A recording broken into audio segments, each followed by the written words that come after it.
அனைவருக்கும் அன்பு வணக்கம். இன்றைக்கி நம்ம இட்லி தோசைக்கெல்லாம் தொட்டு சாப்பிட்ற மாதிரி சூப்பரான ஒரு குருமா ரெசிபி தான் பார்க்க போகிறோம். இது இட்லி தோசை கூடவும் நல்லாயிருக்கும், பூரி சப்பாத்திக்கும் நல்ல டேஸ்ட்டாக இருக்கும்.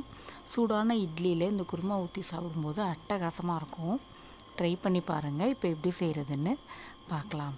அதுக்கு முதல்ல ஒரு தேங்காய் பேஸ்ட் அரைச்சிக்கணும். ஒரு மிக்ஸி ஜாரில் சின்ன தேங்காயாக இருந்தால் ஒரு தேங்காய் முழுசாக எடுத்துக்கோங்க. மூடி நல்ல பெரிய மூடியாக இருந்தால் ஒரு மூடி போதும். சின்ன சின்னதாக நறுக்கிட்டு சேர்த்துக்கோங்க. கூடவே 6 பல் பூண்டு, அரை டீஸ்பூன் சோம்பு, 1/4 டீஸ்பூன் கசகசா, ஒரு 2.5 டேபிள் ஸ்பூன் அளவுக்கு பொட்டுக்கடலை, இதெல்லாம் சேர்த்து கொஞ்சமாக தண்ணி ஊற்றி நைஸாக அரைச்சி எடுத்துகிட்டு வந்துடலாம். இதை வேற ஒரு கிண்ணத்தில் மாற்றிக்குவோம். மிக்ஸி ஜாரை கழுவிட்டு அந்த தண்ணியே இதில் சேர்த்துக்கலாம். இப்போ அதே மிக்ஸி ஜாரில் 3 தக்காளியை அரைச்சி எடுத்துகிட்டு வந்துடுவோம். அதையும் அந்த தேங்காய் பேஸ்ட்டோடு சேர்த்துக்கலாம். சேர்த்துட்டு இதையும் மிக்ஸி ஜாரை கழுவிட்டு சேர்த்துக்கலாம். சேர்த்துட்டு இதுக்கு தேவையான அளவு உப்பு 1 டேபிள் ஸ்பூன் சேர்த்துக்கோங்க. 3 டேபிள் ஸ்பூன் அளவுக்கு தனி மிளகாய்த்தூள் சேர்த்துக்கணும். காரம் உங்களுக்கு தகுந்த மாதிரி சேர்த்துக்கோங்க. சேர்த்து இதை நல்லா கையால் கரைச்சிடணும். எல்லாம் சேர்ந்து கரைச்சிடணும். கரைச்சிட்டு இது இப்படியே இருக்கட்டும். இதை தாளிக்கிறதுக்கு நம்ம ஒரு பெரிய வெங்காயத்தை சின்ன சின்னதாக நறுக்கி எடுத்துக்கணும். கூடவே கொஞ்சம் கருவேப்பிலை எடுத்துக்கணும்.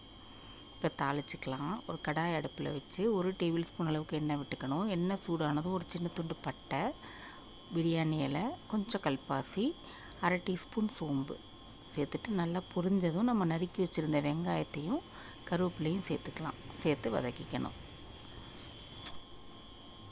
வெங்காயம் கருவேப்பிலை நல்லா வதங்கணும். வெங்காயம் கொஞ்சம் கலர் மாறுற அளவுக்கு வதக்கிக்கணும்.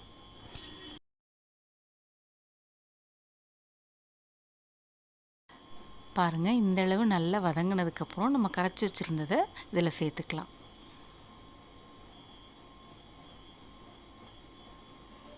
சேர்த்து நல்லா கலந்து விட்டுறலாம். இது கொதிக்கணும். நல்லா கொதி வரட்டும். நல்லா கொதிக்க ஆரம்பிச்சிருச்சு. இப்போ அடுப்பு மீடியம் ஃப்ளேமில் வச்சு ஒரு 5-6 நிமிஷம் நல்லா கொதிக்க விடணும். அப்போ தான் அந்த மிளகா பொடியோட பச்சை வாசனை எல்லாம் போகும். அடுப்பை மீடியம் ஃப்ளேம்லேயே வச்சு கொதிக்க விடுங்க, இல்லைன்னா பொங்கி ஊற்றிடும். அப்பப்போ கிளறி விட்டுக்கோங்க. 5-6 நிமிஷம் நல்லா கொதிச்சிருச்சு. இப்போ கொஞ்சமாக கருவேப்பிலை இலையை பிச்சு தூவிட்டு அடுப்பை ஆஃப் பண்ணிடலாம். சூப்பரான குருமா ரெடி. சிம்பிளாக செஞ்சிடலாம், ஆனால் டேஸ்ட்டாக இருக்கும். சூடான இட்லியில் இந்த குருமா ஊற்றி சாப்பிட்டு பாருங்கள், ரொம்ப நல்லாயிருக்கும். ட்ரை பண்ணி பார்த்துட்டு எப்படி இருந்துச்சுன்னு உங்கள் பதிலாக கமெண்ட்ஸில் சொல்லுங்கள். கூடவே நம்ம சேனலையும் சப்ஸ்கிரைப் பண்ணிக்கோங்க. நன்றி.